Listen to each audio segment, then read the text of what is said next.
تو نہیں، دبی ہے آگ جگر کی مگر بجھی تو نہیں، جفا کی تیغ سے گردن وفا شعاروں کی، کٹی ہے برسرے میدان مگر جھکی تو نہیں۔ یہ تھے حضرت علامہ مولانا سلمان جنگوی صاحب۔ اب بلا تاخیر میں اپنے مہمان خصوصی کو دعوت دینے جا رہا ہوں۔ میری مراد قاطع شرک و بدعت حضرت علامہ مولانا ابو ایوب قادری صاحب ہیں۔ حضرت کا استقبال نعروں کی گونج میں کیجیے گا۔ نعرہ تکبیر، شان رسالت، شان صحابہ، عظمت صحابہ، عظمت اولیاء اللہ، علماء حق، علماء دیوبند تشریف لاتے ہیں حضرت مولانا ابو ایوب قادری صاحب۔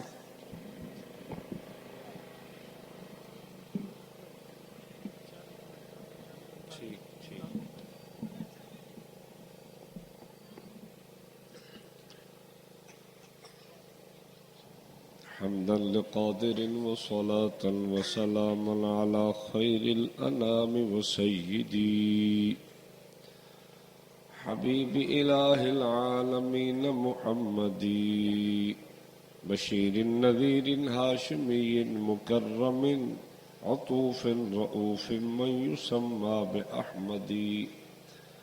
أما بعد فأعوذ بالله من الشيطان الرجيم. بسم الله الرحمن الرحيم. قل إن كنتم تحبون الله فاتبعوني يحببكم الله ويغفر لكم ذنوبكم والله غفور رحيم. صدق الله العظيم. اللهم صل على سيدنا ومولانا محمد وعلى آل سيدنا ومولانا محمد وبارك وسلم. يا رب صل وسلم دائما أبدا على حبيبك خير الخلق كلهم. لكل نبي في الأنام فضيلة وجملتها مجموعة لمحمدی. برادران اہل سنت والجماعت، ایک کو بند کر دو، سادہ کرو بالکل. معزز و محترم و مکرم حضرات علماء کرام،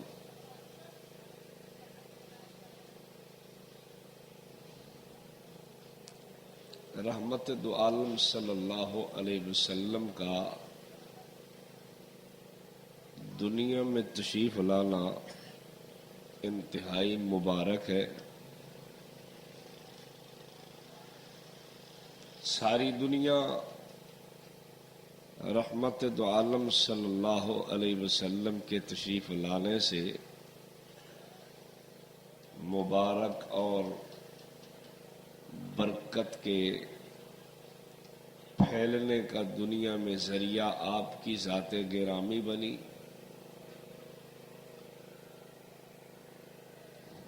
ہمارے اکابر اہل سنت والجماعت دیوبند والے اس حوالہ سے صاف اور سیدھی بات فرماتے ہیں.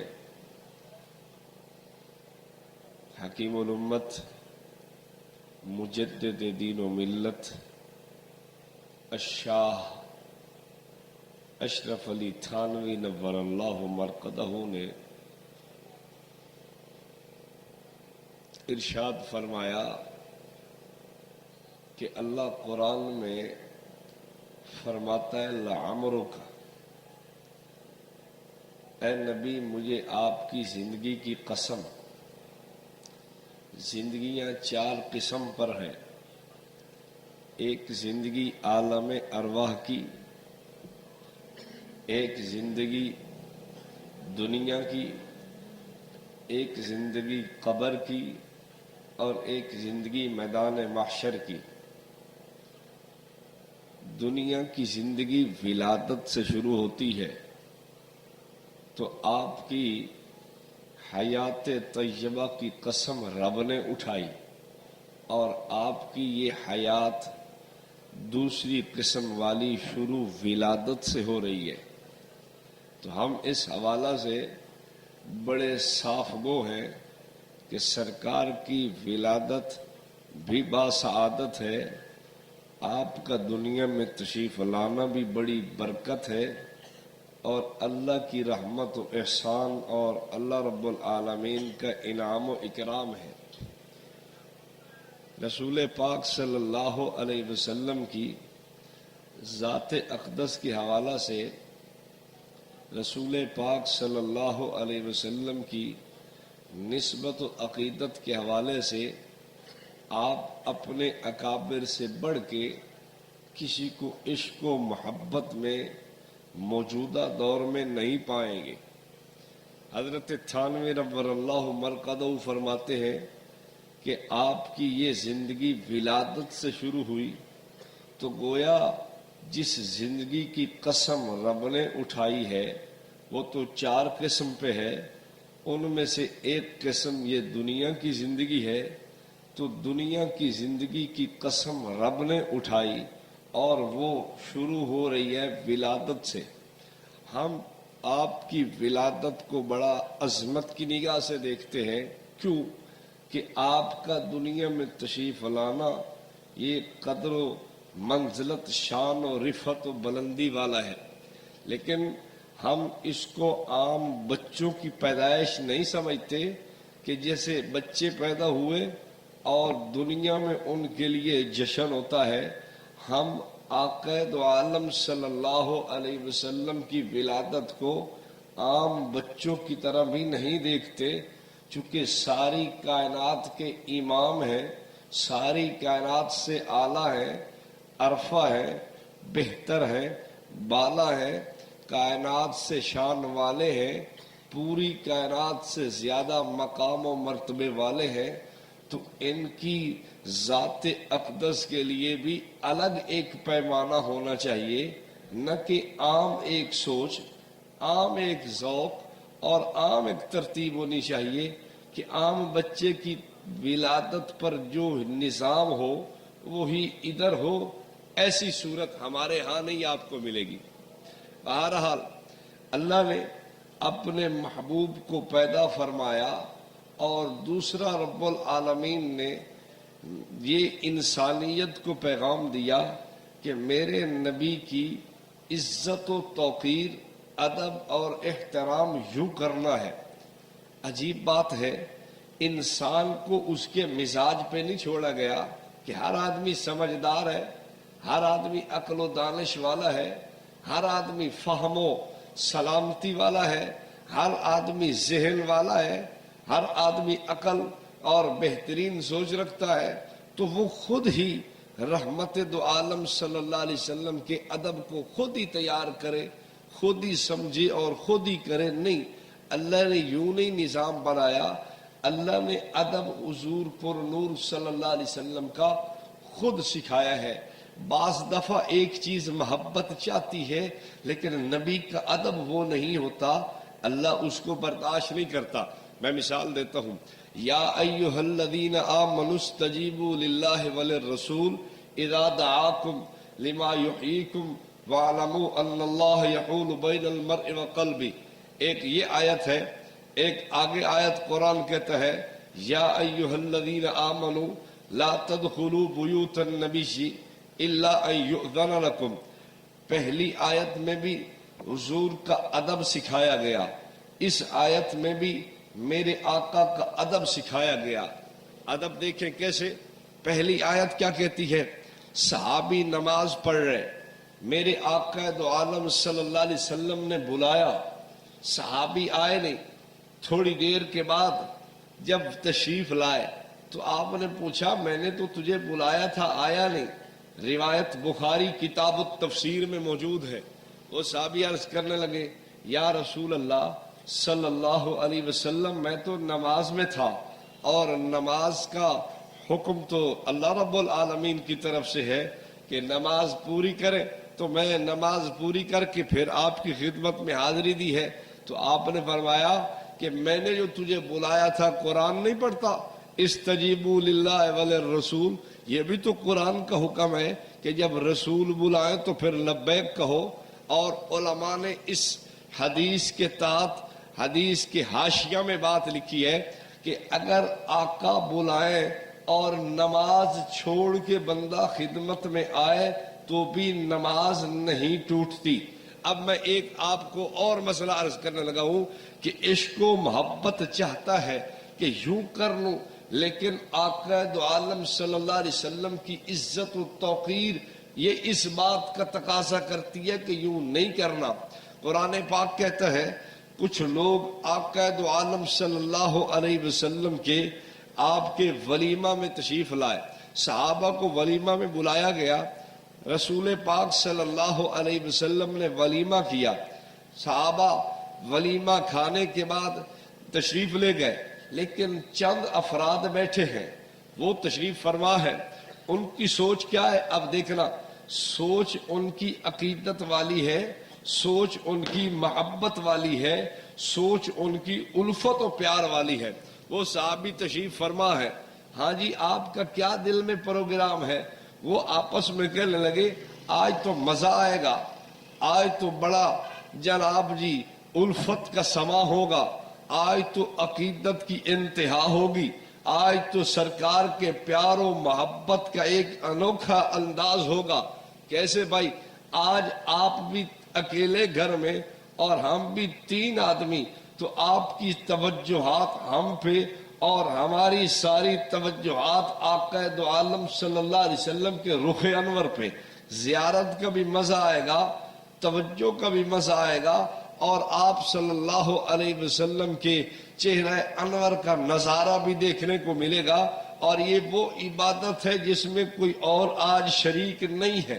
اب دیکھیں، بات تو محبت کی تھی، بات تو عقیدت کی تھی، بات تو الفت کی تھی، بات تو پیار کی تھی، وہ تو پیار، عقیدت، الفت، عزت، احترام وہ سارا کچھ سوچ کے بیٹھے ہوئے ہیں، لیکن اللہ کریم کو یہ منظور نہیں۔ رسول پاک صلی اللہ علیہ وسلم کا ولیمہ ہے، اور آپ خود سوچیں کہ ولیمہ ہو جس آدمی کا، اس کی مصروفیت کا کیا عالم ہوتا ہے۔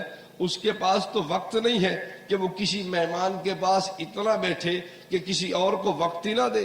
رسول پاک صلی اللہ علیہ وسلم تھوڑی دیر کے لیے تشریف فرما ہوئے، پھر آپ کسی کام کے لیے تشریف لے گئے اور وہاں ان سے کہا کہ مجھے کام ہے، تو اب وہ پھر بیٹھے ہیں کہ چلو ابھی تشریف لائیں گے۔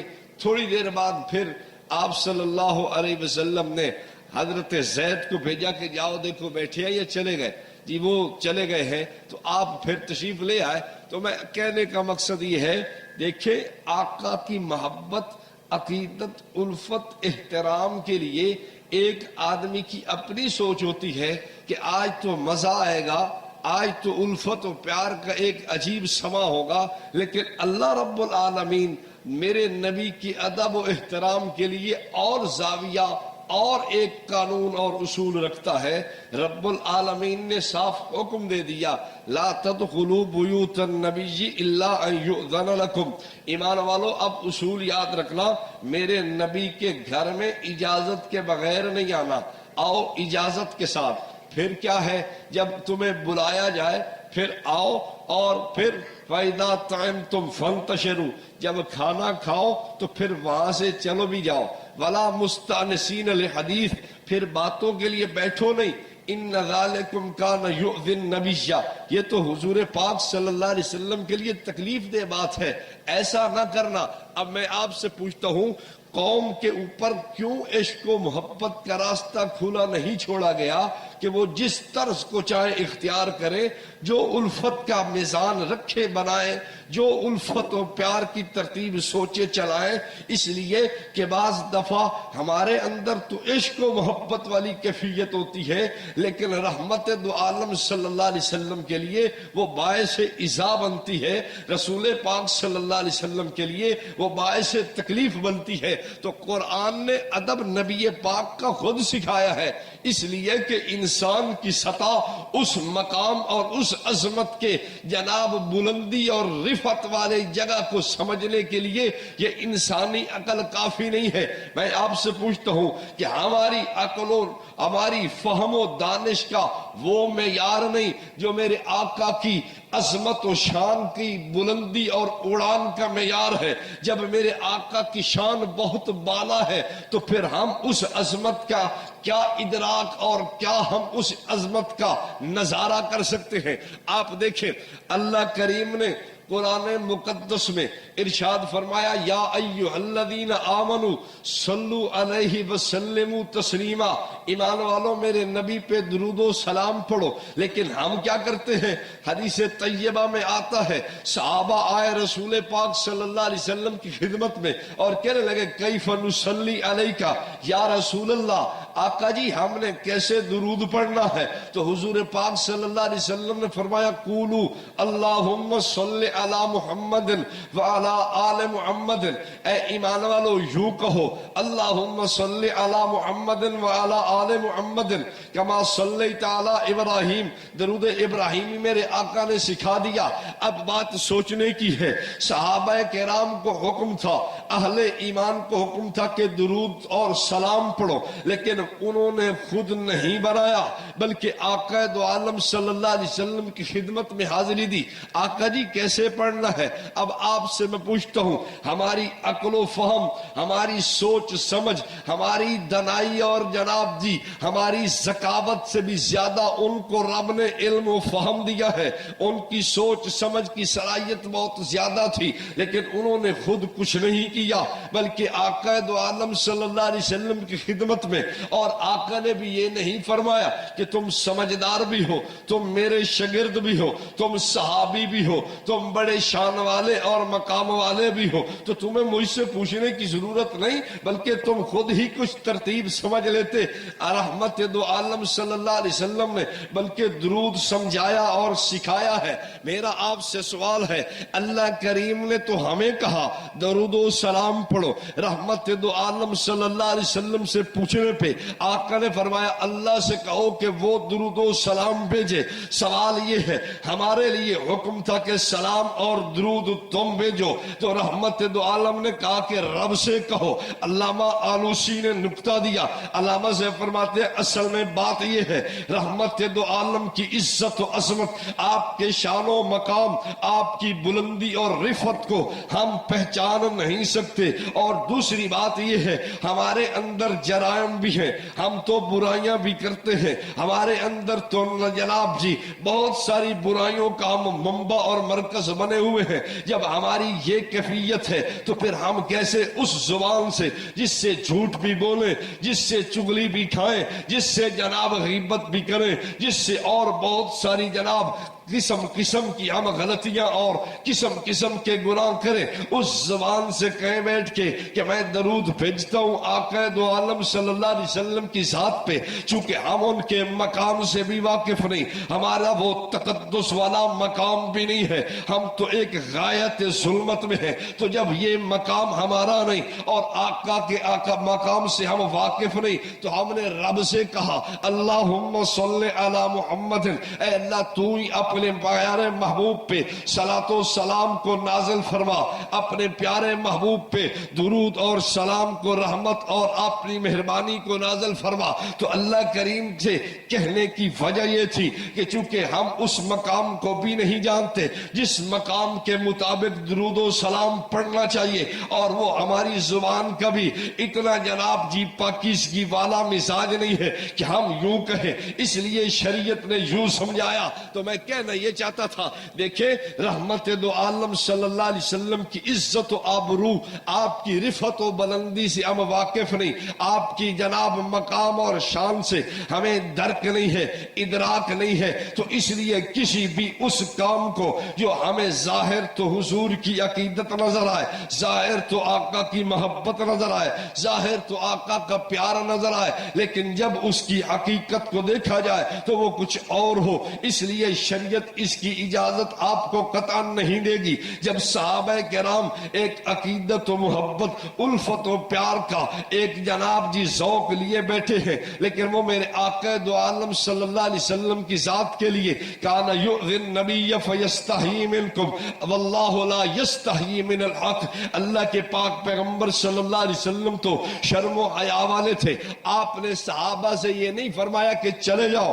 جاتے کیوں نہیں؟ یار مصروفیت کا وقت ہے، پھر کسی وقت بیٹھیں گے بات کریں گے، پھر کسی وقت دیدار بھی کرنا، پھر کسی وقت توجہات بھی تم پہ ڈالی جائیں گی، لیکن نہیں، رحمت دو عالم صلی اللہ علیہ وسلم تو شرم و حیا والے ہیں اور آپ تشریف لے گئے۔ میں ایک بات کرتا ہوں کہ بعض ہمارے ساتھی بڑے پریشان ہو جاتے ہیں، یار تبلیغی جماعت آئی ہے، اس جماعت کا کیا کرنا چاہیے؟ اور میں نے کہا بھائی یہ بھی مہمان ہیں، آقا کے پاس بھی مہمان آئے تھے، رحمت دو عالم صلی اللہ علیہ وسلم نے اگر ان کی آمد کو سرکار نے دیکھا کہ اس وقت میرے پاس مصروفیت ہے، وقت نہیں ہے، تو سرکار دو عالم نے ان کو نہیں فرمایا کہ تم چلے جاؤ، بلکہ خود اپنے کام پہ تشریف لے گئے۔ میں نے کہا اگر آپ کو تبلیغی جماعت کی آمد اچھی نہیں لگی تو مسجد کی چابی ان کو دو، لو جی اے ترے دے تو سرانا تو ترے دے بعد یہ 4 جدن جامنا چاہو تھوڑی مرضی ہے، میں ذرا مصروف ہاں، میں کام میں تھوڑا جیا ایک پروگرام تے جانا ہے،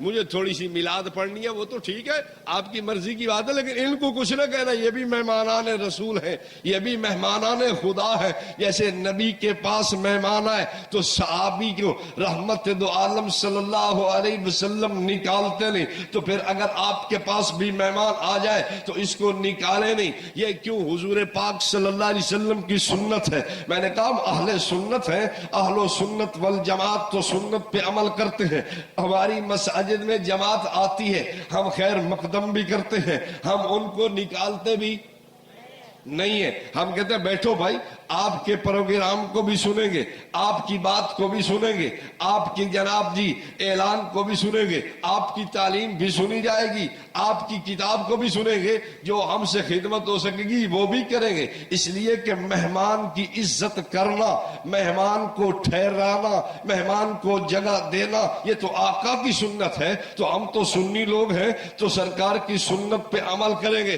توجہ رکھنا، ایک آدمی مجھے کہنے لگا مولوی صاحب آپ کو غلط فہمی ہے، میں نے کہا کیا غلط فہمی؟ کہتا ہے وہ صحابی تھے، یہ وہابی ہے، صحابی اگر آئے تو مقام اور ہوتا ہے، وہابی اگر آئے تو پھر انداز اور ہوتا ہے۔ میں نے کہا ایسی بات نہیں ہے، آپ نے قرآن کو سمجھا نہیں، حدیث کو سمجھا نہیں، اگر سمجھتے تو یوں نہ کرتے۔ کہتا ہے کیسے؟ میں نے کہا دیکھو مولانا روم نے مثنوی کے اندر لکھا ہے، ایک کافر نبی پاک صلی اللہ علیہ وسلم کا مہمان ٹھہرتا ہے، مہمان بن کے آتا، میرے آقا دو عالم صلی اللہ علیہ وسلم نے اپنی چارپائی بھی دی ہے، بستر بھی دیا ہے، اور آپ نے 7 بکریوں کا اسے دودھ بھی پلایا ہے۔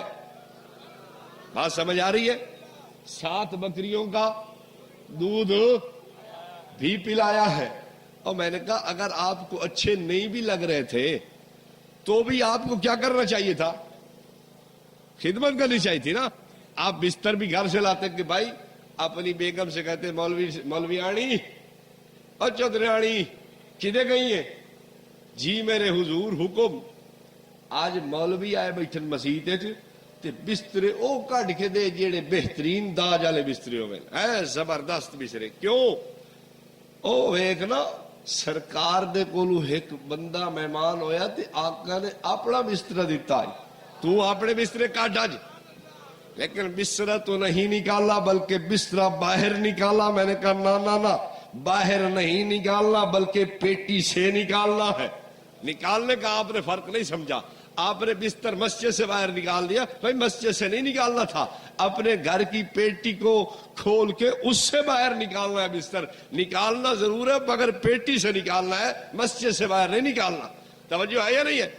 اس پہ تفصیل بہت ساری ہو سکتی ہے، لیکن میرا چونکہ عنوان نہیں، میں اپنے عنوان پہ آ رہا ہوں۔ میں عرض کر رہا تھا رسول پاک صلی اللہ علیہ وسلم کا ادب اللہ نے سب سے پہلے صحابہ کو سمجھایا ہے، صحابہ کے بعد چلتا چلتا اس امت میں حضرت رحمت دو عالم صلی اللہ علیہ وسلم کے ادب و احترام کو اہل سنت دیوبند والوں نے سمجھا ہے۔ رحمت دو عالم صلی اللہ علیہ وسلم کا ادب صحابہ کو سمجھایا گیا، پھر اس وقت ہمارے حضرات نے ادب کو سمجھا بھی ہے، اور ادب کر کے دکھایا بھی ہے اور ادب کر کے بتایا بھی ہے کہ آقا کا ادب یوں ہوتا ہے. ہمارے اکابر کی کتب پڑھیں تو آپ کو ادب چھلکتا نظر آئے, رحمت دو عالم صلی اللہ علیہ وسلم کی محبت بھی نظر آئے. تو صحابہ نے بھی ادب کیا, صحابہ نے بھی سرکار دو عالم رحمت دو جہاں سرور کون و مکان صلی اللہ علیہ وسلم کا ادب اور احترام کیا, سرکار دو عالم صلی اللہ علیہ وسلم کا پیار اور آپ کی محبت اور الفت کا ایک انداز پیش کیا. توجہ رکھے, میں عرض کرتا ہوں کہ اللہ کریم نے ہمیں عقائد میں ان لوگوں کے پیچھے چلنے کا حکم دیا, اعمال میں ان لوگوں کے پیچھے چلنے کا حکم دیا, اس لیے کہ وہ رحمت دو عالم صلی اللہ علیہ وسلم کی عزت و شان اور توقیر کو بذات خود رب العالمین کی طرف سے سمجھائے گئے تھے. اس لیے اللہ نے فرمایا کہ ان کے پیچھے چلنا, اس لیے کہ یہ میرے نبی کا ادب سمجھے ہوئے ہیں, یہ میرے نبی کا احترام سمجھے ہوئے ہیں, یہ میرے نبی کی عزت اور توقیر سمجھے ہوئے ہیں. بلکہ یوں کہتا ہوں, آئیے حکیم الاسلام قاری محمد طیب قاسمی رحمت اللہ علیہ کی زبانی سنیے. حکیم الاسلام رحمت اللہ علیہ نے فرمایا کہ سورج نکلتا ہے, سورج سے زمین کے سارے طبقات منور ہوتے ہیں. سب سے پہلے سورج سے جو چیز منور ہوتی ہے اس کو فضا اور خلا کہتے ہیں. اس کے بعد آپ دیکھیں زمین بھی روشن ہے, زمین کا ایک حصہ ہے جس کو چٹیل میدان اور ہموار زمین کہتے ہیں, یہ بھی زمین جناب سورج کی روشنی سے منور ہے. پہاڑوں کو دیکھو وہ بھی منور اور روشن ہے, لیکن وہ پوری طرح نہیں, کبھی ایک سمت ہوتی ہے کبھی دوسری سمت ہوتی ہے. اگر بیک وقت ساری سمتیں پہاڑ کی اگر روشن اور منور ہوں گی تو وہ بہت تھوڑے وقت کے لیے, اگر آپ دیکھتے ہیں کہ جناب مکان بھی اس کا ظاہر یہ روشن اور منور ہے لیکن مکان کا باطن روشن اور منور نہیں. لیکن اگر آپ یوں دیکھتے ہیں کہ دریا کی تاریکی سمندر کی گہرائی میں وہ سورج کی تپش کا اثر نہیں ہے. تو اب حکیم الاسلام قاری محمد طیب قاسمی رحمت اللہ علیہ فرماتے ہیں جب آفتاب نبوت چمکا ہے تو اس آفتاب نبوت سے سب سے پہلے جس نے اپنے وجود کو منور کیا وہ جماعت صحابہ کرام کی ہے. صحابہ کرام کی مثال خلا اور فضا کی سی ہے, وہ ساری سورج سے منور ہے. اگر آپ سورج چمکتے ہوئے کو دیکھیں اور فضا کو بھی دیکھیں تو آپ کو فضا کا وجود نظر نہیں آئے گا. کیوں؟ فضا اس طرح سورج سے منور ہے, اس طرح سورج کے فیض سے فیض یاب ہے کہ فضا نے اپنا وجود برقرار نہیں رکھا. یہی حال رحمت دو عالم صلی اللہ علیہ وسلم کے پاک اصحاب کا ہے کہ صحابہ نے اپنے وجود کو برقرار نہیں رکھا. میرے آقا کا حکم تھا, صحابی کر گزرے, میرے آقا کا ارشاد تھا, صحابہ نے چھوڑا نہیں ہے. رحمت دو عالم صلی اللہ علیہ وسلم کے ارشاد پہ اپنے بچے یتیم کیے, اپنے گھروں کو جناب جی چھوڑ کے چلے گئے, اپنی بیویوں کو بیوہ کیا اور اپنی گردنیں سرکار کے حکم پہ کٹائی ہے. تو پھر کیوں نہ کہو کہ رحمت دو عالم صلی اللہ علیہ وسلم کے وجود مبارک کے سامنے انہوں نے اپنے وجود کو ختم کیا ہے. اس لیے اللہ کریم نے ان کی مثالیں قرآن میں رکھی ہے, ان کے حکم کے اور ان کی جناب جی تقلید اور اتباع کرنے کا حکم دیا ہے کہ ان کے پیچھے چلنا, ان کی جناب رہنمائی میں چلتے رہنا, ان کے پیچھے پیچھے چلنا. وَمَن يُطِعِ اللَّهَ وَالرَّسُولَهُ فَأُولَٰئِكَ مَعَ الَّذِينَ أَنْعَمَ اللَّهُ عَلَيْهِمْ مِنَ النَّبِيِّينَ وَالصِّدِّيقِينَ وَالشُّهَدَاءِ. ان کے ساتھ رفاقت بھی مل جائے گی اگر ان کے نقش قدم پہ چلو گے. تو پھر آپ دیکھیے کہ یہ خلا اور فضا کو دیکھیں, سب سے پہلے سورج سے منور ہے, اس طرح منور کہ اس کا اپنا وجود بھی برقرار نہیں. اگر خلا کو دیکھیں وہ سورج سے منور ہے, اس طرح منور ہے کہ سورج کے علاوہ آپ کو نظر کچھ نہیں آتا. سورج کی کرنیں ساری پھیلی ہوئی ہیں. صحابہ کی مثال بھی ہوئی ہے. رحمت دو عالم صلی اللہ علیہ وسلم کے فیض سے انہوں نے پوری طرح اپنے وجود کو منور کیا. انہوں نے سرکار دو عالم رحمت دو جہاں سرور کون و مکان صلی اللہ علیہ وسلم کی ذات میں، اسے کہتے ہیں فنا فی الرسول، یہ رسول پاک میں بالکل فنا ہے۔ اور ایک بات اور عرض کرتا چلا جاؤں، رحمت دو عالم صلی اللہ علیہ وسلم کی ذات کو اللہ کریم نے انسانیت میں کیوں بھیجا ہے، اس کی وجہ کیا ہے؟ اب دیکھیں، اللہ کریم نے اپنا پیغام دینا تھا، رب العالمین نے پیغام دینے کے لیے کیوں انتخاب انبیاء کا کیا ہے، اور انبیاء کا انتخاب کرتے ہوئے بنی نوع آدم کو کیوں چنا ہے؟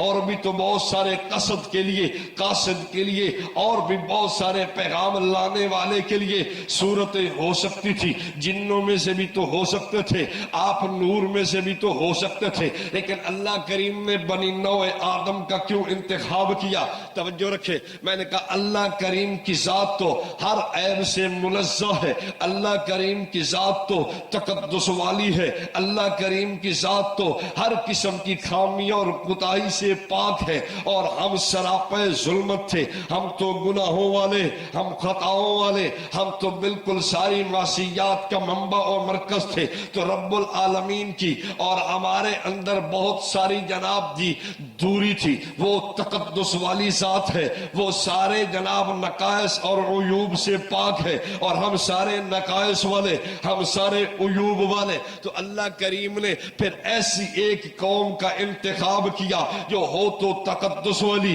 جو ہو تو میاں سارے گناہوں سے معصوم، جو سارے ان خامیوں سے بھی معصوم ہو، جن کو اللہ نے ساری کمزوریوں سے بھی معصوم بنایا ہو، لیکن ہو انسانوں کی طرح، لیکن ان کا ظاہر و باطن انسانوں والا ہو، یعنی انسان ہو، کامل انسان ہو، اور ان کی حقیقت رب العالمین نے اتنی اعلیٰ بنائی ہو، ان کے دامن کو اتنا صاف رکھا ہو کہ وہ بھی گناہوں سے معصوم ہو، وہ بھی گناہوں سے سارے عیوب سے پاک صاف ہو، تو یہ ذو جہتین ہے، اگر ایک طرف سے دیکھو تو کامل انسان ہے، یہ انسانوں کے ساتھ ملتے جلتے ہیں، اور اگر دوسری طرف سے دیکھو تو یہ بھی گناہوں سے معصوم ہے، یہ بھی عیوب سے معصوم ہے، تو یہ ایسی ذوات قدسیہ تھی جو اللہ کریم سے احکامات لا سکتی تھی اور امت کو دے سکتی تھی۔ اللہ نے اس لیے انبیاء کا انتخاب کیا ہے، یہ میں نے اس لیے مسئلہ سمجھایا کہ فیصل آباد کے بعض لوگوں کو مسئلہ سمجھ نہیں آیا،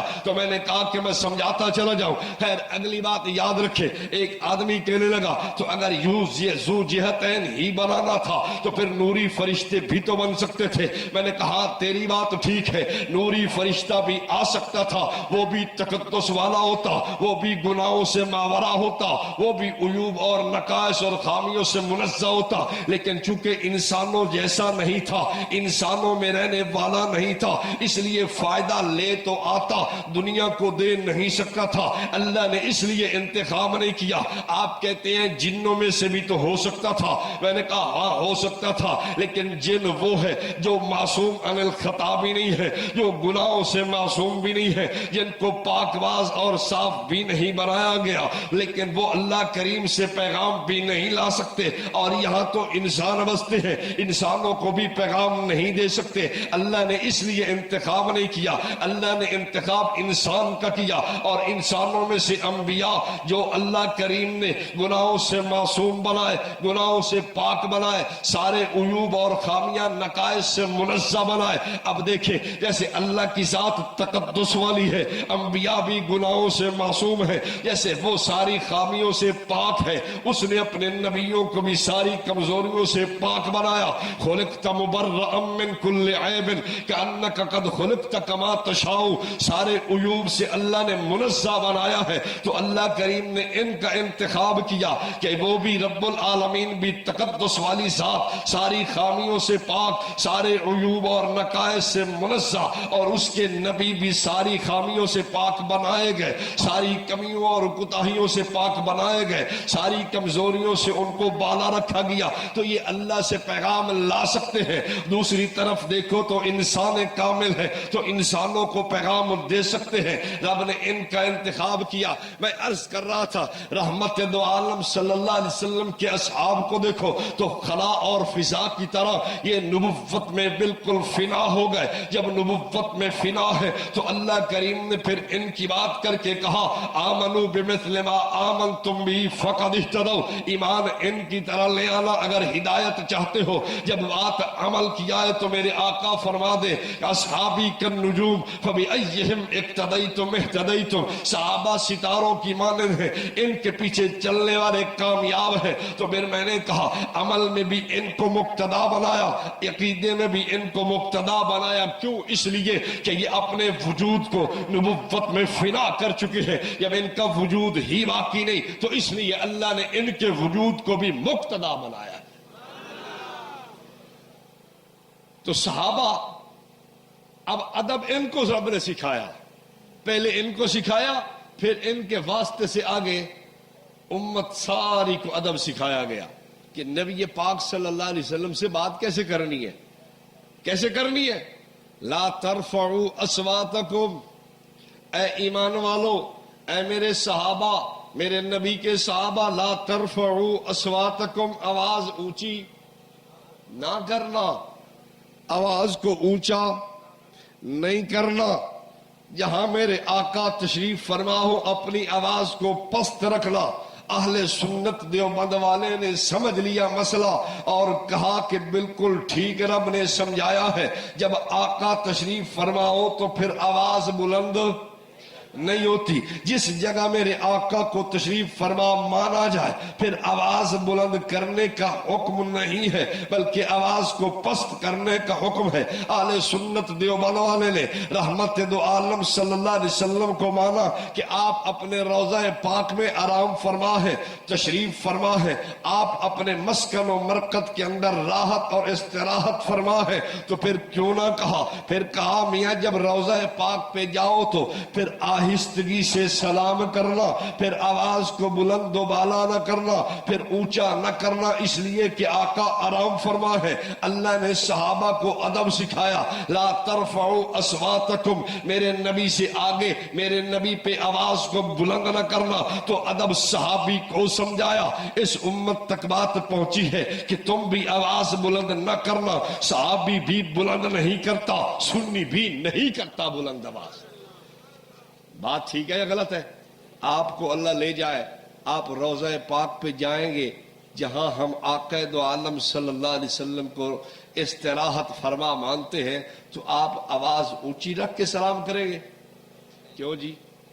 آپ آہستہ رکھیں گے، آپ ادب کے انداز رکھیں گے، اللہ اکبر کبیرہ، آپ بڑا پیار اور محبت کا انداز، آہستہ سی آواز میں آپ کہیں گے الصلاۃ والسلام علیک یا رسول اللہ۔ بھائی اونچا کیوں نہیں کہتا؟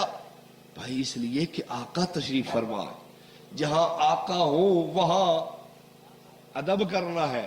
یہ اللہ نے صحابہ کو سمجھایا ہے، توجہ رکھے۔ اور کیا سمجھایا؟ اللہ اکبر کبیرہ، لقد رضی اللہ عن المؤمنین اذ یبایعونک تحت الشجرہ، صحابہ نے رحمت دو عالم صلی اللہ علیہ وسلم کے دست مبارک پہ بیعت کی۔ کس بات پہ؟ جناب عثمان کو بھیجا گیا رضی اللہ تعالیٰ عنہ، اس لیے کہ آپ جا کے کافروں سے بات کریں کہ ہم لڑنے نہیں آئے، ہم تو صرف عمرہ کرنے کے لیے آئے ہیں، ہم نے لڑائی نہیں لڑنی، ہم نے آپ سے الجھنا نہیں ہے، بلکہ ہم تو صرف عمرہ کر کے واپس چلے جائیں گے۔ حضرت سیدنا عثمان ذی النورین گئے رضی اللہ تعالی عنہ، آپ نے جا کے ان سے کہا بھائی ہم لڑنے نہیں آئے، ہم تمہیں مارنے نہیں آئے، ہم لڑائی کے لیے نہیں آئے، بلکہ ہم تو صرف اور صرف عمرہ کی نیت سے آئے ہیں، اس لیے ہمیں عمرہ کرنے دو، روکو نہیں۔ جناب سیدنا عثمان ذی النورین کو مشرکین مکہ کہنے لگے عثمان تو بڑا اچھا آدمی ہے، تو بڑا نیک آدمی ہے، مکہ والوں پہ تیرے احسان بھی ہے، ایسا کر کے تو طواف کر سکتا ہے، تو سعی بھی کر سکتا ہے، تو حجر اسود کا بوسہ بھی دے سکتا ہے، تو جناب مقام ملتزم پہ چمٹ بھی سکتا ہے، لیکن تیرے نبی کو اجازت نہیں ہے۔ اب توجہ رکھنا، حضرت سیدنا عثمان ذی النورین نے کہا، یہ نہیں کہا کہ چلو یار مجھے تو اجازت مل گئی، ان کو نہیں ملی، میں تک کرن دیں دے پائے، چلو میں تک کر لوا، کعبے دے ارد گرد بوالیاں لائے لوا، طواف کر لوا، صفا مروہ کی سعی بھی کر لیتا ہوں۔ مقام ابراہیم پہ نفل بھی پڑھ لیتا ہوں، چلو حجر اسود کا بوسہ بھی لے لیتا ہوں، حضور کو تو وہ نہیں کرنے دے رہا، مجھے تو کرنے دے رہا ہے۔ نہیں، جناب عثمان نے نہیں کیا۔ کیوں؟ دوسری طرف دیکھیں، صحابہ کہہ رہے تھے ہائے عثمان کے تو مزے ہو گئے، عثمان کی تو موجیں لگ گئی، وہ آج بیت اللہ چلے گئے، وہاں طواف بھی کریں گے، وہاں جناب جی وہ سعی بھی کریں گے، وہ استلام بھی، وہ سارے وہاں ارکان سارے مزے لوٹیں گے، اور ہم یہاں بیٹھے ہیں۔ اب آقا دو عالم صلی اللہ علیہ وسلم فرمانے لگے نہیں، عثمان ایسا نہیں کر سکتے۔ اب میرا آپ سے سوال ہے، جناب عثمان ذی النورین بھی نہیں کرتے، آقا بھی فرماتے ہیں کہ عثمان ایسا نہیں کر سکتا، اس کی وجہ کیا تھی؟ اللہ نے ادب نبی کے صحابہ کو سمجھایا تھا۔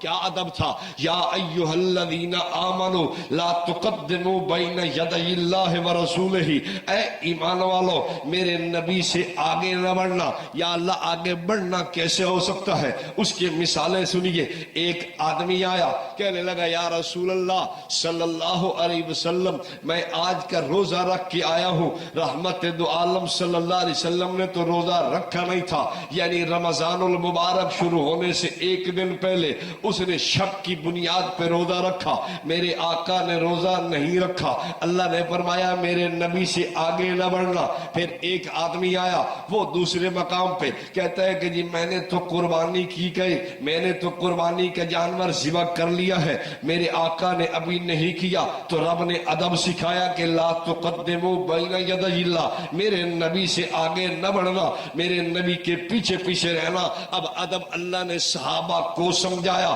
صحابہ کے واسطے امت کو سمجھایا، جو اہل سنت دیوبند کو سمجھ آ گیا کہ واقعہ بات یہی ہے۔ اللہ کے پاک پیغمبر صلی اللہ علیہ وسلم کا ادب رب یوں سکھاتا سمجھاتا ہے کہ میرے نبی سے آگے نہ بڑھ جانا، میرے نبی سے آگے عمل میں نہ بڑھ جانا۔ اب بتائیے جناب عثمان کیسے طواف کریں، جناب عثمان کیسے جا کے حجر اسود کا بوسہ لیں، جناب عثمان کیسے مقام ملتزم پہ چمٹ جائے، حضرت جناب عثمان جا کے رکن یمانی کے ساتھ کیسے چپک جاتے ہیں، کیسے جا کے بیت اللہ کے ساتھ لپٹ جائے، اس لیے کہ اللہ نے ادب سکھایا میرے نبی سے آگے نہیں بڑھنا۔ اور اسی بنیاد پر اللہ کے پاک پیغمبر بھی فرماتے ہیں عثمان ایسا نہیں کر سکتا۔ تو پھر میں نے کہا یہ ادب اللہ نے صحابہ کو سمجھا کے پوری امت کو سمجھا دیا کہ میرے نبی سے آگے۔ اب میری بھی یہی سوچ ہے، جس عمل کو میرے آقا نہ کرے میں بھی نہیں کرتا، اس لیے کہ میں نبی سے آگے کیوں کر بڑھوں؟ اللہ نے تو ادب سکھایا کہ میرے نبی سے آگے بھائی بڑھ جانا چاہیے۔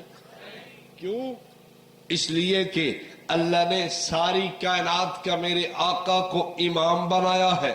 کیا بنایا ہے؟ امام آگے ہوتا ہے یا پیچھے ہوتا ہے؟ تو آدھر کے رواج امام آخری صف تے کھڑوندا ہے یا اگا محراب وچ؟ کہ رواج ہے تواڈے دے؟ امام پیچھے کھڑوندا ہے نا، پیچھے کھلو کے آدھا اللہ اکبر تے سارے اگوا دل اللہ اکبر۔ اگر امام رکوع میں ہو تو پھر آپ سجدہ کرتے ہیں؟ کیوں جی آپ سجدہ کرتے ہیں؟ اگر امام سجدہ میں ہو تو آپ التحیات پڑھتے ہوں گے، اگر امام التحیات میں ہو تو آپ السلام علیکم ورحمت اللہ، السلام علیکم یہ کہتے ہو بھائی؟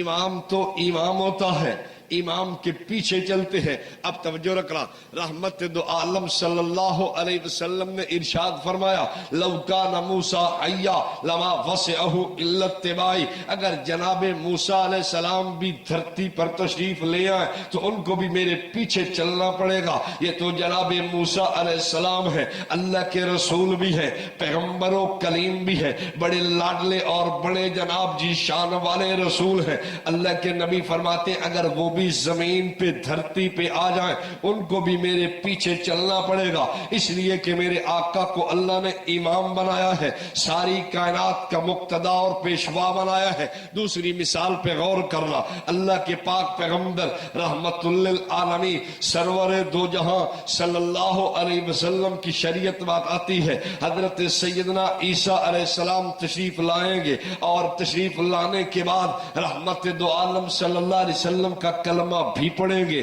اور آپ کے دین کی مدد و نصرت بھی کریں گے اور آپ کے دین کے لیے لڑائی قتال جہاد بھی کریں گے۔ اب میں آپ سے پوچھتا ہوں، رحمت دو عالم صلی اللہ علیہ وسلم جب تشریف لے آئے، سارے نبیوں کی نبوت اب میرے آقا کے پیچھے آ گئی، سارے نبیوں کی رسالت اب میرے آقا کے پیچھے ہے، یعنی میرے آقا رحمت دو عالم صلی اللہ علیہ وسلم کا کلمہ بھی چلے، ان کا دین چلے، ان کی کتاب چلے، ان کے علم و حکمت کا سارا فیض چلے گا۔ اب کسی اور نبی کی نبوت چل نہیں سکتی۔ سیدنا عیسیٰ علیہ السلام آ گئے، اب آنے کے بعد دستور تو یہ ہونا چاہیے جو نبی آتا ہے پہلی شریعت منسوخ ہو جاتی ہے۔ جناب عیسیٰ علیہ السلام آئے تو شریعت محمد رسول اللہ صلی اللہ علیہ وسلم کی بھی منسوخ ہو جانی چاہیے تھی، لیکن نہیں، اللہ کریم نے نظام یوں رکھا ہے، میرا نبی پہلے آئے تو بھی شریعت میرے نبی کی چلے گی، میرا نبی آخر میں آئے تو بھی شریعت میرے نبی کی چلے گی۔ حضرت سیدنا عیسیٰ علیہ السلام کو جو اتنا زمانہ زمین سے اٹھا کے آسمانوں پہ بٹھا دیا گیا صرف اس لیے کہ میرے نبی پاک صلی اللہ علیہ وسلم کی نبوت کے زمانہ میں تشریف لائیں گے جناب عیسیٰ علیہ السلام، اور آنے کے بعد رحمت دو عالم صلی اللہ علیہ وسلم کے دین کے اوپر جناب جی چلیں بھی یہ اور چلائیں گے بھی صحیح، کلمہ بھی پڑھیں گے، مدد و نصرت بھی کریں گے۔ اب میں آپ سے پوچھتا ہوں، جناب عیسیٰ علیہ السلام رحمت دو عالم صلی اللہ علیہ وسلم کے زمانہ میں تشریف لے آئے تو رسول پاک صلی اللہ علیہ وسلم کے پیچھے حضرت موسیٰ علیہ السلام تشریف لے آئے، وہ بھی حضور پاک صلی اللہ علیہ وسلم کے پیچھے 1,00,000 کم و بیش 24,000 نبی آ جائیں، ان کو میرے آقا دو عالم صلی اللہ علیہ وسلم کی اتباع میں چلنا پڑے گا، اس لیے کہ میرے آقا امام ہے، یہ مقتدی ہے، مقتدی پیچھے چلتا ہے، امام آگے چلتا ہے۔ اگر کوئی مقتدی سے آگے چلے تو وہ کہتے ہیں بھائی تو نماز پڑھ رہا ہے یا کیا کر رہا ہے؟ مقتدی سے آپ سجدے میں ہے، امام آپ کا ابھی رکوع میں کھڑا ہے، آپ دیکھیں امام رکوع میں ہے اور آپ اتحیات میں بیٹھے ہیں، ایسا نہیں کرنا چاہیے۔ توجہ رکھیں، میں عرض کرنا چاہتا ہوں، اللہ نے ادب سکھایا، لا تقدموا بین یدی اللہ، میرے نبی سے آگے نہیں بڑھنا۔ ہمیں سمجھ آ گئی بات کہ آقا دو عالم صلی اللہ علیہ وسلم سے آگے نہیں بڑھنا۔ ہم نے ایسا مسئلہ اپنے پلے باندھ لیا کہ سرکار دو عالم رحمت دو جہاں سرور کون و مکان صلی اللہ علیہ وسلم اگر نہ کرے تو ہم بھی نہیں کرتے، اس لیے کہ میں اگر کر لیتا ہوں، میرے آقا نے نہیں کیا، جناب حضرت عثمان کے ساتھ بھی میری مخالفت لازم آ گئی، رحمت دو عالم صلی اللہ علیہ وسلم کے ادب کے اندر بھی میں نے صحیح طور پر عمل نہیں کیا، سرکار کے ادب کو بھی سمجھا نہیں ہے، ورنہ ادب تو یوں تھا جو میرا نبی نہ کرے تم بھی نہ کرنا، اس لیے کہ کرو گے تو اگر تم نے کر دیا، اگر کر بیٹھے تو میرے نبی سے آگے بڑھ جاؤ گے، اور اللہ آگے بڑھنا برداشت نہیں کرتا۔ توجہ رکھے، میں نے کہا رسول پاک صلی اللہ علیہ وسلم کا ادب قرآن نے صحابہ کو سمجھایا، اور پھر چلتے چلتے ہمارے بزرگوں نے ہمیں سمجھایا کہ آقا کا ادب یوں کرنا۔ توجہ رکھے، اللہ فرماتا ہے لا تجعلوا دعاء الرسول بینکم کدعاء بعضکم بعضا، ایمان والو میرے نبی کو یوں نہ پکارنا جیسے آپس میں تم ایک دوسرے کو بلاتے ہو، ایسا نہ کہنا جیسے آپس میں ایک دوسرے کو تم پکارتے بلاتے ہو۔